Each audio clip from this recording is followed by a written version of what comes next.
Estamos viviendo en un tiempo incierto, pero Dios ha dado luz al mundo en su profecía. Prepárate para escuchar el programa Historias Proféticas del Mundo con Álvaro de la Cruz. Saludos. Invitamos a los que escuchen este programa y quieran ponerse en contacto con nosotros, dirigirse al WhatsApp más 57 321 296 59 56. Más 57 321 296 59 56.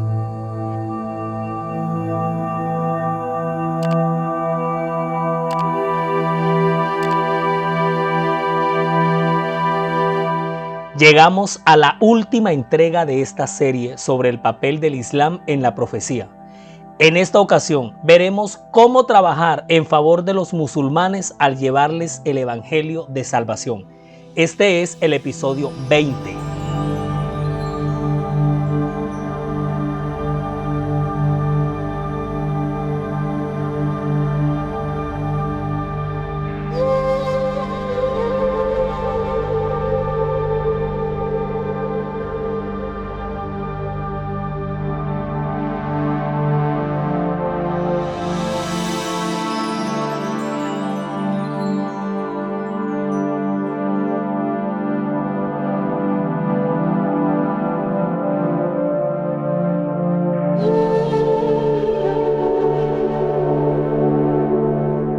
En el episodio anterior vimos el comportamiento del evangelismo en el mundo musulmán, cómo se ha movido la dinámica del comportamiento del avance del cristianismo en los territorios donde el Islam, donde los musulmanes son mayoría.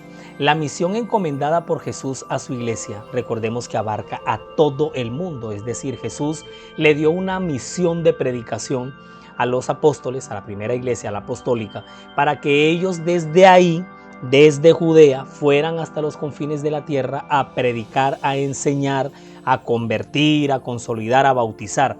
Bueno, en ese objetivo mundial también está incluido el mundo musulmán. También los musulmanes están, los territorios islámicos están incluidos en el objetivo que Cristo le trazó a la iglesia.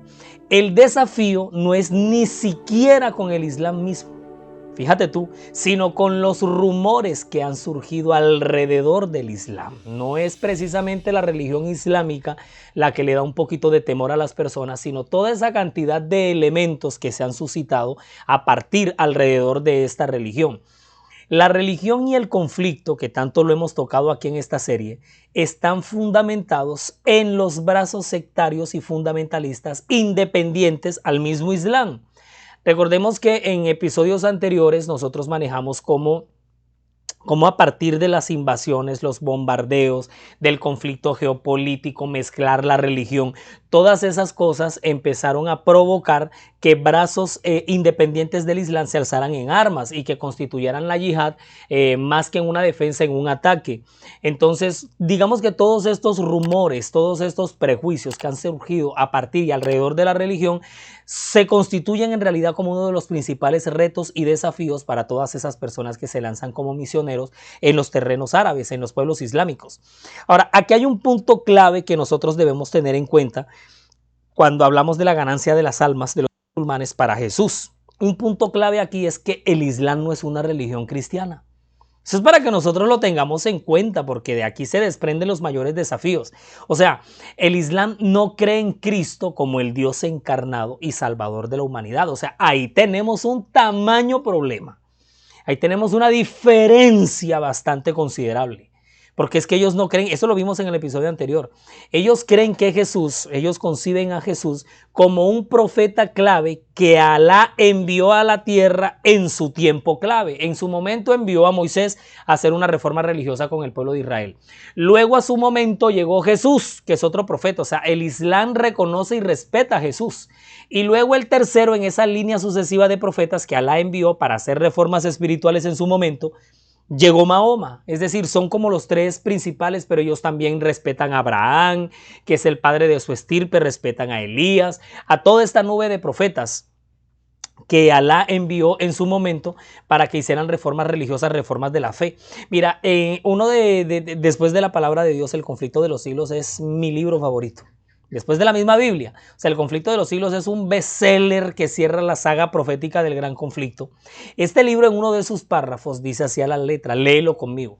El Salvador ha dicho, el que cree en el Hijo tiene vida eterna, pero el que no cree al Hijo, el que no lo tiene, no tiene la vida, sino que la ira de Dios está sobre él. Dice de nuevo, y esta es la vida eterna, que te conozcan a ti, el único Dios verdadero, y a Jesucristo, a quien has enviado. Ahora, este libro llama a mahometanismo. El mahometanismo tiene sus conversos en muchas tierras y sus defensores niegan la divinidad de Jesús. Para el Islam, Jesús no es Dios. Ahora, se propagará esta fe y los defensores de la verdad dejarán de manifestar un celo intenso para derribar el error y enseñar a los hombres de la preexistencia del único Salvador del mundo. Oh, cuánto necesitamos de hombres que escudriñarán y creerán en la palabra de Dios, que presentarán a Jesús al mundo en su naturaleza divina y humana, declarando con poder y demostración del Espíritu de que no hay otro nombre bajo el cielo dado a los hombres en que podamos ser salvos. Oh, cuánto necesitamos de creyentes que presentarán a Cristo en vida y carácter, que lo exaltarán ante el mundo como el resplandor de la gloria del Padre, proclamando que Dios es amor. Imagínate, no hay otro nombre debajo del cielo en quien podamos ser salvos que es Cristo Jesús. Entonces, si una religión, si un creyente, un ser humano no reconoce, no declara, no acepta, no cree que Jesús es el Salvador, ¿cómo va a ser salvo?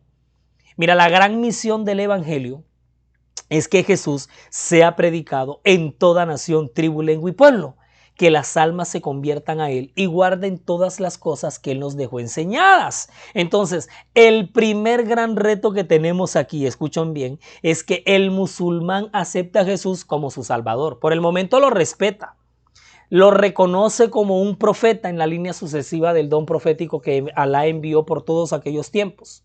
Sí, Mahoma, en el caso de que es el principal profeta del Islam, el que hace el gran levante del Islam, aquí lo vimos, el resurgir, no es Alá encarnado. O sea, Mahoma es el profeta, ni tampoco en Mahoma hay salvación. O sea, un musulmán no se le va a postrar ante Mahoma, no va a orar en el nombre de Mahoma, no va a concebir, ni siquiera tener una imagen de él, porque ellos no aceptan imágenes de ninguna clase. Bien, o sea, Mahoma no es Alá encarnado, Jesús sí es Dios encargado.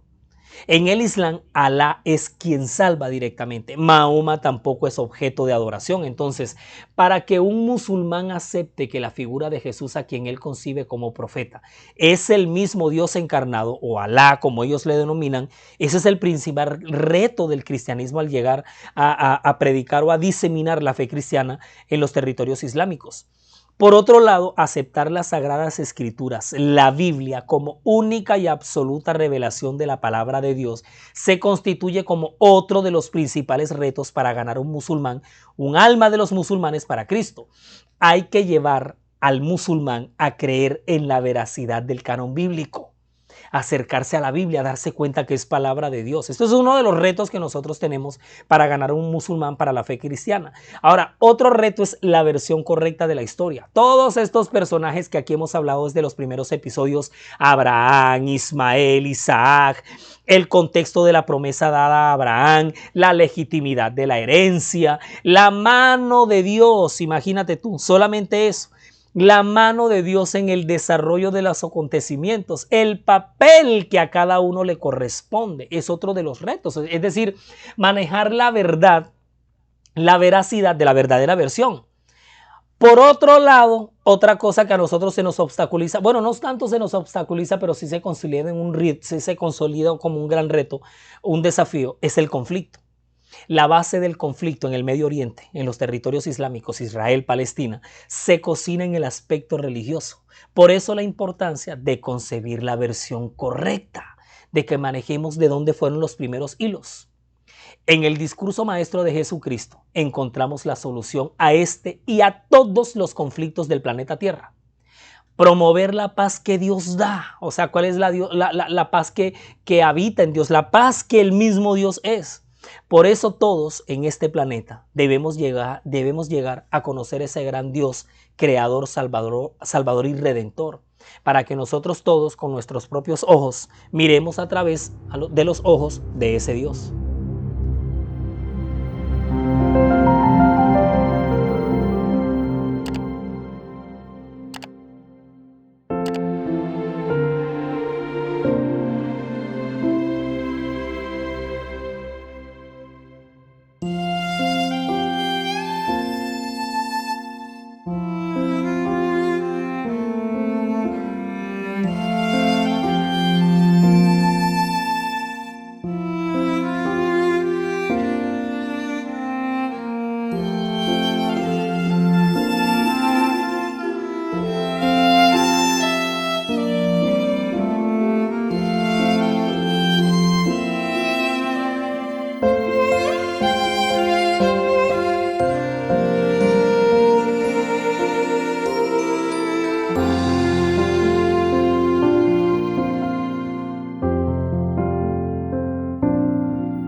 nuestro contenido está disponible para reproducir y descargar desde nuestras cuentas, canales y perfiles, desde las redes sociales, sitio web y plataformas. Usted nos encuentra en todos lados como La Historia Profética del Mundo.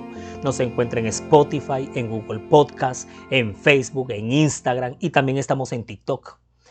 En YouTube, siga nuestro canal, dele me gusta a los videos y active la campanita de notificaciones para que le llegue de inmediato cualquier contenido que se vaya compartiendo. Nuestra página oficial en internet es www.lahistoriaprofeticadelmundo.com www.lahistoriaprofeticadelmundo.com. No deje de navegar por ella. Siempre estamos publicando novedades. Siempre. En esta ocasión, en La Historia Profética del Mundo, le estamos dando cierre a esta serie de 20 episodios sobre el papel de los musulmanes en la profecía. Hoy se acaba. Hoy termina este viaje que hemos hecho aquí por todos los territorios, por todas las situaciones, sus personajes, sus protagonistas, los conflictos, todas las cosas que han tenido que enfrentar, y todas las situaciones que se han suscitado han sido materia de estudios en el desarrollo de estos 20 episodios, de estos 20 capítulos. Y en este último, el número 20, estamos cerrando en cómo todas las herramientas que nosotros poseemos desde el gran mundo del evangelismo, de cómo ganar un musulmán para Cristo Jesús. No se nos olvide nunca que el remanente, el pueblo de Dios escogido, el pueblo aquí en esta tierra, va de Edén a Edén, es decir, va de eternidad a eternidad. El pueblo escogido por Dios entre todos los pueblos de la tierra fue escogido por Él mismo con un propósito. Primero, para ser depositario de su verdad. Por eso el remanente se le encomendó la verdad. A ellos se les dio la pureza de la verdad. Y así todos esos pueblos de la tierra que no tienen la verdad, sino que tienen partes de la verdad, unos en mayores proporciones que otros, todos ellos deben llegar a conocer a través de ese remanente al que se le ha confiado esa verdad. Es decir, el remanente existe para alumbrar, para anunciar la luz admirable en medio de las tinieblas. Recuerda que en Apocalipsis 12 aparecen los símbolos proféticos, aparece la simbología apocalíptica, la mujer vestida de blanco, vestida del sol, con la luna debajo de sus pies, coronada con 2 estrellas. Ahí se describe al remanente a través de toda la historia con 2 características distintivas. El pueblo remanente siempre de Edén a Edén ha guardado los mandamientos de Dios y tiene el testimonio de Jesús. No se nos olvide que el testimonio de Jesús es el espíritu de profecía, que para estos últimos tiempos de la historia profética del mundo, Dios no ha dejado a su pueblo remanente sin el don profético, porque siempre ha levantado profetas para cualquier momento en el que se tenga que predicar la verdad presente. Estas son las 2 características por excelencia de la iglesia verdadera. Guarda los mandamientos de Dios y tiene el testimonio de Jesús. Al remanente, a ese pueblo escogido, ese linaje santo distintivo, al rebaño único y verdadero, están llamadas todas las ovejas que con humildad de corazón deseen conocer la verdad. Y no solamente conocerla, aceptarla. Y no solamente aceptarla, vivirla. Y además de vivirla, predicarla. Ahora escucha bien, de todos los rediles al final del tiempo vendrán todas esas ovejas fieles. Es decir, todas esas ovejas fieles que están en todos esos rediles, en todos esos rebaños, que han conocido esas partes de la verdad, pero llegarán a conformar al final del tiempo un solo remanente, un solo pueblo. Ahora ponte a pensar, miles y miles de musulmanes harán parte de ese último remanente, el que vivirá la más temible angustia de toda la historia profetizada por la Biblia. Ahora, no se te olvide y tengamos en cuenta que para que todas esas ovejas fieles lleguen a congregarse en un solo remanente, en este caso los musulmanes, que son a los que estamos abordando en esta serie, el método de Cristo para la ganancia de las almas es el mejor por excelencia. Sí, señores, el método de Cristo. Ahora recordemos que este método que Jesús utilizaba no puede errar porque es el método de Jesús. En primer lugar, Jesús se ganaba la simpatía de la gente, es decir, creaba puentes de confianza. Se acercaba a las personas como quien quería hacerles un bien a sus semejantes. En segundo lugar, les ayudaba en sus necesidades. Y en tercer lugar y último, que era lo último que les decía, los llamaba a seguirle. Ese método jamás fallará. Muchos otros sí, este no. El prejuicio, escucha bien, el debate, el señalamiento, el afán por demostrar que el otro está equivocado, nada de eso va a convertir jamás a nadie. Nada. Huyamos de la pelea, huyamos del debate, quitémonos, librémonos de los prejuicios, dejemos de estar señalando a los demás como que están equivocados, aunque tengan partes o proporciones de la verdad. Ese discurso no va a convertir a nadie. Mira, hoy por hoy, al evangelio, o más bien a los que dicen representar al evangelio, les hace falta muchísimo de algo clave que les sobraba a Jesús, que era el fundador del cristianismo. Les falta muchísima simpatía.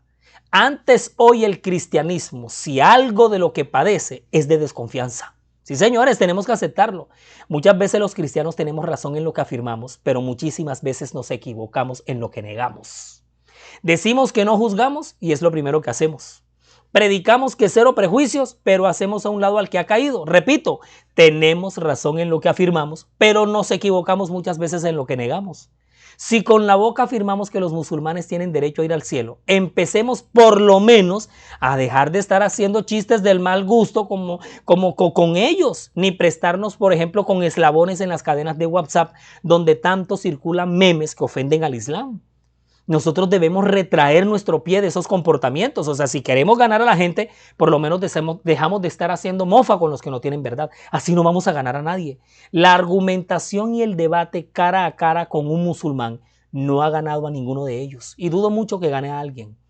Hay que empezar su ganancia por medio de la bondad, la tolerancia y sobre todo la paciencia, que son valores espirituales. O sea, demostrar primeramente simpatía, ganar la confianza. Es que ese fue el método de Jesús y así es como nosotros vamos a ganar a nuestros semejantes, a los inconversos, a los que no han llegado a la totalidad de la verdad que sí le fue confiada al rebaño, al remanente. Ahora, no nos olvidemos que bastante bombardeo e invasión han soportado los musulmanes en su historia como para que nosotros lleguemos a atacarlos religiosamente. Queremos es ganarlos, no espantarlos del evangelio de Jesús. Meditar con ellos en una vida eterna prometida es algo que a ellos les fascina. Hablar con ellos de un mundo feliz más allá es un tema que crea puentes de interés con un musulmán. ¿Saben por qué? Porque ellos también lo creen. Ellos creen en un paraíso eterno, en otra vida. Ellos creen eso. Si bien el cristianismo y la Biblia lo presenta de otra forma, el tema sí es común. Por ahí podemos entrar. El amor, la bondad y el respeto en cualquier relación interpersonal es algo que derrite a cualquier musulmán. Y si lo tramas con sus propias creencias e historia, más te va a prestar atención. Mira, yo tengo una experiencia personal. Yo me acuerdo que una vez yo me senté con mi esposa en un restaurante de comida iraní, comida persa, y el que nos atendió era un turco. Y yo le preguntaba, o sea que tú eres musulmán, y él me decía, sí, soy musulmán. Y yo le preguntaba, ¿tú eres chiita o eres sunita? Y él me decía, ve, mira cómo conoces sunita. Y empezó una conversación de lo más amena, de lo más agradable. Buscamos crear puentes de conexión. Es decir, no los vamos a convertir ni vamos a convertir a nadie en un momento. Nosotros vivimos corriendo con unos afanes y en ese afán hemos perdido a muchas almas, almas que posiblemente se pierdan eternamente.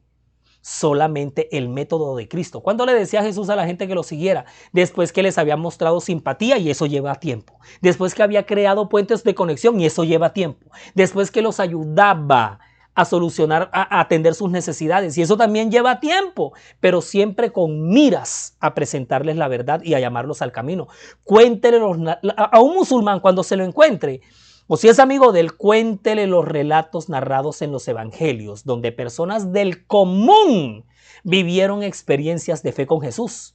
Cuénteselos de manera sencilla, sin hacerle tanto énfasis al dogma. Al musulmán le despierta la conexión, oiga bien, una conexión en conocer experiencias de conversión.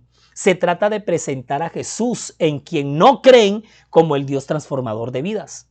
Ahora, si quieres cerrar con broche de oro esa ruptura de hielo con un musulmán para ganar su alma para Cristo, no para espantarlo, trámalo con tu propia experiencia individual con Dios. Siempre recuerda, todo testimonio personal de fe sobrepasará a todo lo anterior.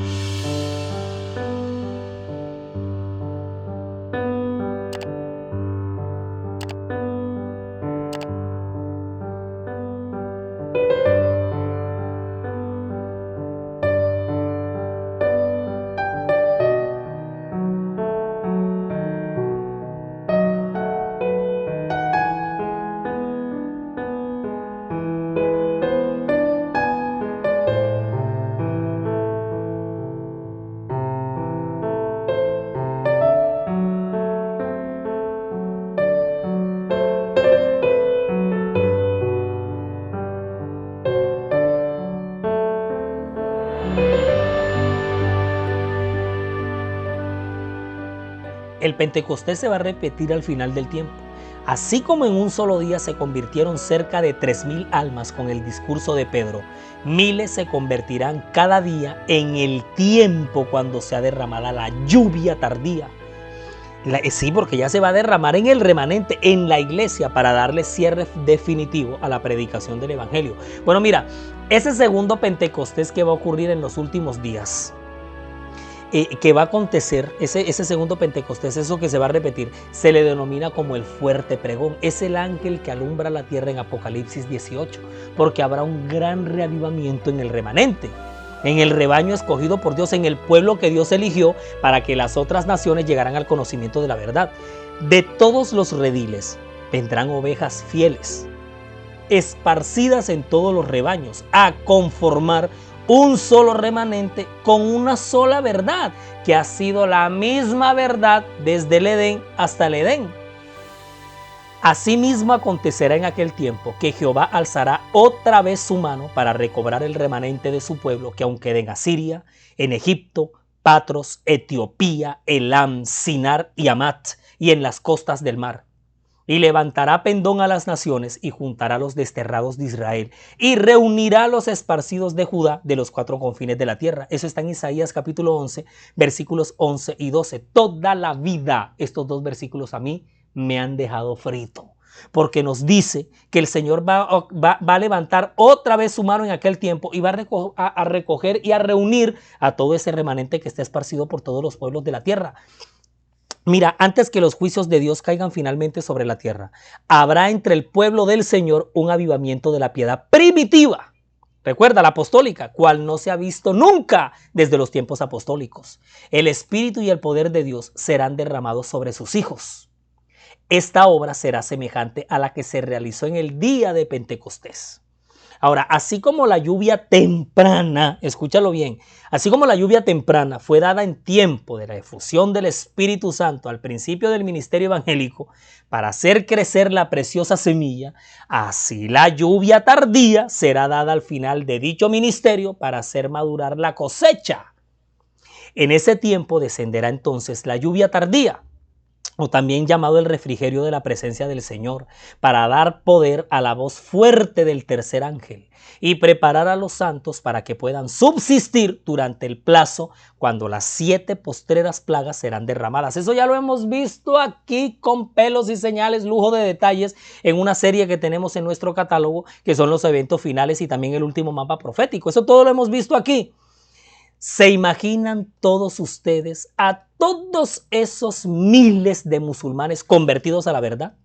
¿Tú te imaginas eso? Eso va a ser un acontecimiento, eso va a ser un espectáculo. ¿Se imaginan a esos miles de musulmanes engrosando en el tiempo del fin las filas del remanente, siendo un solo pueblo? Porque no solamente van a ser musulmanes los que vendrán de los otros rediles, pero como esta serie está dedicada a ellos, ¿tú te imaginas cómo va a reventar esto en consagración? Porque ellos son ovejas fieles, están en otro rebaño, están en otro redil. Ellos no aceptan, no conciben, creen y respetan, pero no creen en Jesús. Deben aceptarlo y declarar su salvación, declararlo y aceptarlo como su salvador personal. Eso tiene que ser un verdadero acontecimiento cuando eso ocurra.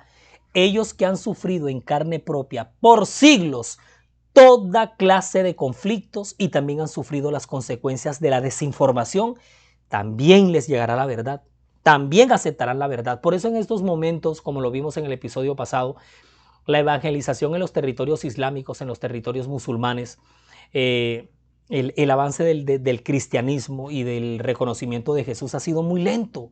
Pero cuando esto estalla al final del tiempo. Ahora, ¿qué ha pasado con todos los que han muerto en todos estos años que han pasado y no han aceptado a Jesús? Bueno, el Señor sabe, porque el Señor es el que salva.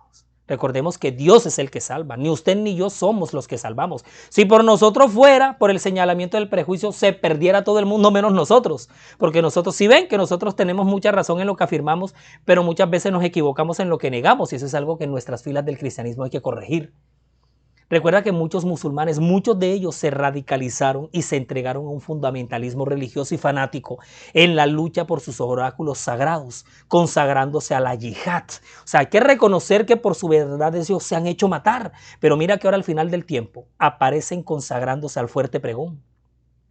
El que tiene oídos oiga y el que tiene ojos vea, porque esto va a pasar. Pero ellos no van a llegar solos, hay que ir por ellos. Para eso estamos tú y yo en esta tierra que somos luz. Para eso muchos van a esos territorios. Por esta razón muchos se están preparando. Quiera Dios que además de haber estudiado su papel en la profecía, su origen, su historia, su desarrollo, sus conflictos, su situación en la época moderna, en el tiempo actual, esta serie sea un llamado, una apelación a nuestro espíritu y a nuestro corazón para por lo menos desear en nuestra corona una estrella de un alma ganada del Islam.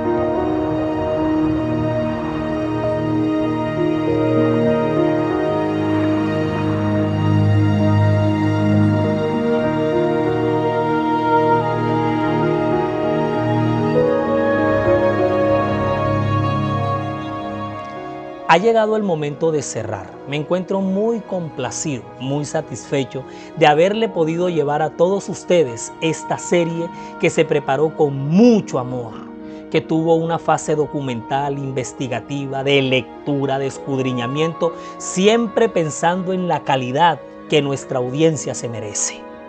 Después de todo, después de haber aquí hecho un recorrido geográfico, histórico, religioso, político, profético, mejor dicho, de toda clase, lo mejor que podemos hacer es, número 1, interceder en oración por el Islam.